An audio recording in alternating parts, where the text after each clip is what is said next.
Welcome to my travelling blog. কলকাতার প্রাণ গঙ্গা, প্রতিদিন হাজারো মানুষের যাতায়াত আর গল্পের স্রোত।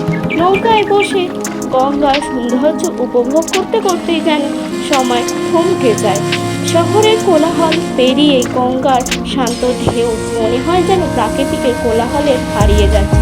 এই নৌকায় ভেসে আছে শত শত গল্প, গঙ্গার বুকে প্রতিদিন নতুন ইতিহাস।